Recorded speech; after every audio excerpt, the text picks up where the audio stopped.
ایک لڑکی ٹرین میں بیٹھی کتاب پڑھ رہی تھی۔ کتاب کا نام تھا دی مین۔ کتاب میں لکھا تھا کہ برازیل کے مرد حسین اور پنجاب کے مرد پرکشش ہوتے ہیں۔ پاس بیٹھا ایک آدمی بھی پڑھنے کی کوشش کر رہا۔ لڑکی نے تنگ آ کر پوچھا، آپ کا نام کیا ہے؟ آدمی بولا، میرا نام رونالڈو گجر ہے۔ خاتون، شدید سر میں درد ہے۔ سہیلی، میرے سر میں ہوتا ہے نا تو میرے شوہر اتنے پیار سے دباتے ہیں کہ سر درد منٹوں میں غائب۔ تم تو یہ آزما کر دیکھو۔ خاتون، ضرور ضرور، کیوں نہیں؟ اچھا یہ بتاؤ کہ تمہارے میاں کب گھر آتے ہیں؟ بچہ اپنی دادی سے، دادی کیا پہلے زمانے میں بھی لوگ ڈپریشن میں رہتے تھے؟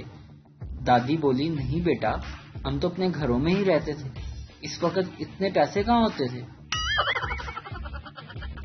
بچے جنگل میں پوٹی کر رہے تھے کہ اچانک شیر آ گیا۔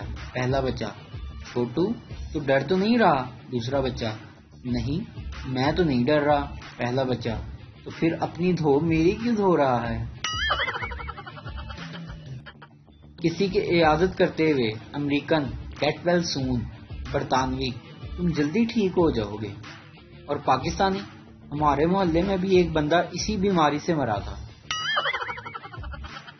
دو عورتیں ایک درخت کے نیچے بیٹھ کر کافی دیر سے باتیں کر رہی تھی کہ اچانک درخت سے ایک آم گرا۔ پہلی عورت بولی، یہ آم کیسے گرا؟